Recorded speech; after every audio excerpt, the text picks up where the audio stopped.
నమస్తే బోసుకుమారి సమంత గారికి మ్యారేజ్ అయిపోయింది. ఈ రాజ్ నిడుమూరి అనేటువంటి ఆయన ఎవరు పెళ్లి చేసుకున్నాడు. ఆయన ఏంటంటే ఒక డైరెక్టర్, ప్రొడ్యూసర్, ఈ రకంగా ఆయన చెప్తుంటారు. ఫ్యామిలీ మ్యాన్ 2 కి సంబంధించి ఆ టైంలో షూటింగ్ ఉన్నటువంటి టైంలో సమంత గారు ఈయనకి పరిచయం ఏర్పడింది. అక్కడి నుంచి రూమర్ స్టార్ట్ అయినటువంటి విషయం చాలా మంది ప్రస్తావిస్తున్నారు. నాగ చైతన్య భార్యగా ఉంటూనే ఆమె ఒక రిలేషన్ మెయింటైన్ చేసింది. ఇది అక్కినేని ఫ్యామిలీకి నచ్చకనే ఈ విడాకుల దాకా వెళ్ళింది అనేటువంటి విధంగా చాలా మంది చర్చిస్తున్నటువంటి పరిస్థితులు అయితే ఉన్నాయి. ఇప్పుడు అంటే ఒక రకంగా నాగ చైతన్య గారు హీరో అయ్యారు.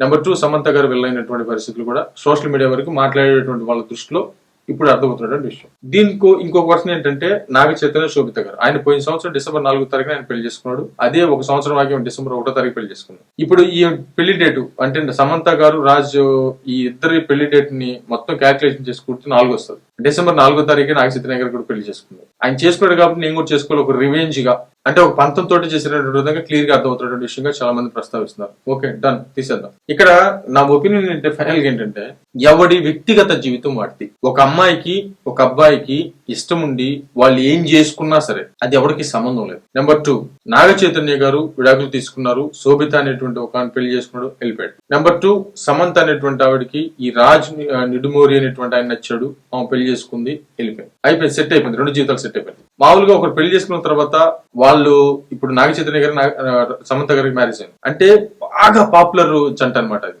ఆ రోజు నుంచి 2017లో వాళ్ళు మ్యారేజ్ అయింది అనుకుంటా. 2021 2022లో విడాకులు తీసుకున్నారు. అప్పటి నుంచి సోషల్ మీడియా వాళ్ళని వెంటాడింది, మీడియా మొత్తం వాళ్ళని వెంటాడింది. పెళ్లి దగ్గర నుంచి వాళ్ళ పర్సనల్ జీవితంలోకి వెళ్ళిపోయారు వాళ్ళు విడాకులు తీసుకున్న దాకా. ఇప్పుడు మళ్ళీ నాగ చైతన్య గారి మ్యారేజ్ అయిపోయింది, కొంత తీసుకున్నా అది సమసిపోయింది. ఇప్పుడు మళ్ళీ సమంత గారు ఇప్పుడు ఈయన పెళ్లి చేసుకోవడంతో ఇది బాగా వైరల్ అయినటువంటి పరిస్థితులు అయితే ఉన్నాయి. దీంట్లో రెండో కోణం ఏంటంటే సమంత గారికి రెండో పెళ్లే, ఈ రాజ్ నిడుమూరి అనేటువంటి ఆయనకి రెండో పెళ్లే. నాగ చైతన్య గారి భార్యగా ఉండగానే వీళ్ళకి రిలేషన్ ఉంది అని చెప్పేసి మాట్లాడుతున్నారు. అంటే ఒక రకంగా చెప్పాలంటే ఇప్పుడు సమంత గురించి సోషల్ మీడియా మాట్లాడుతుంది ఏంటంటే నాగ చైతన్య గారి భార్యగా ఉంటూనే అక్కినేని కోడలుగా ఉంటూనే ఈ ఫ్యామిలీ మ్యాన్ 2 అనేటువంటి సినిమా టైంలో పరిచయం ఏర్పడింది వాళ్ళకి. అప్పుడు రూమర్స్ కూడా వచ్చాయి, విపరీతంగా వార్తలు కూడా వచ్చాయి. ఇప్పుడు ఏం అతన్నే పెళ్లి చేసుకోవడం తోటి ఖచ్చితంగా అవి నిజమయ్యాయి. నాగ చైతన్య మంచుడు అనేటువంటి విధంగా మాట్లాడుతున్నారు. ఏ మంచి ఏ చెడు, ఏది తప్పు ఏది ఒప్పు అనేటువంటి తీసి పక్కన పెట్టాలి. ఒకటి, సమాజానికి చెడు చేయనంత వరకు కూడా ఖచ్చితంగా అది వాళ్ళ పర్సనల్ జీవితం. నెంబర్ 2,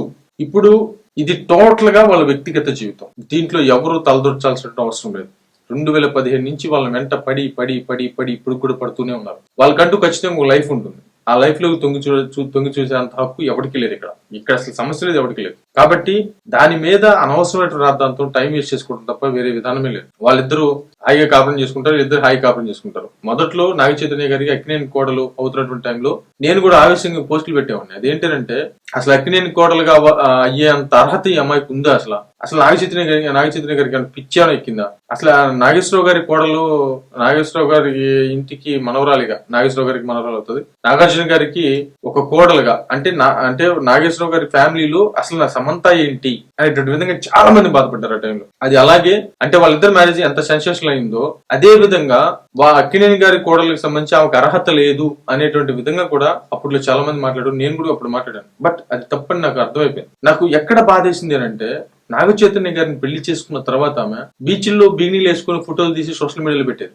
ఇది నిజంగా నాకు అప్పుడు అవును సరే ఇంతకు ముందు చేశారంటే చేశారు, ఒక గౌరవమైనటువంటి కుటుంబానికి కోడలు కదా, ఇలా చేస్తే ఇట్లా చేయకపోతే ఏమవుతుంది? ఎందుకంటే భార్య అంటే ఒక చాలా పెద్ద గౌరవం ఉంటుంది కదా, ఇలా చేయాల్సిన అవసరం ఉంది. సరే పెళ్లికి ముందు ఏదో చేసుకున్నారంటే అది వేరే సంగతి, కానీ పెళ్లైన తర్వాత కూడా బిగినీ ఫోటోలు దిగి మరి సోషల్ మీడియాలో పెట్టి ఆ కుటుంబాన్ని రచ్చ చేసినట్టే కదా. అంటే ఒక రకంగా అర్థమవుతున్నటువంటి విషయం ఏంటంటే ఆమె పెళ్లైన తర్వాత కూడా ఒక విచ్చలవిడిగా ప్రవర్తించింది అనేటువంటి వాదన అప్పట్లో బలంగా వినపడింది. అప్పుడు కూడా నేను అప్పట్లో కొంత రియాక్ట్ అయ్యేవాడిని. కానీ తర్వాత నేను రిలీజ్ ఏంటంటే ఎవడి పర్సనల్ జీవితం అంటే ఎవడికి ఉండాల్సినటువంటి లైఫ్ అడుకుంటుంది.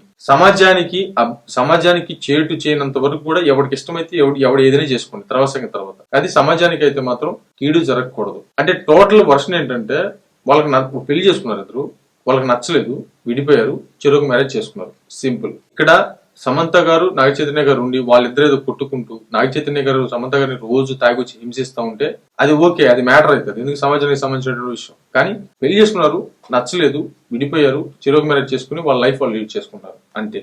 దీని గురించి మాట్లాడాల్సినటువంటి విధానం ఏమీ లేదు అసలు. దయచేసి టైం వేస్ట్ చేసుకోవద్దు అనేది నా అభిప్రాయం.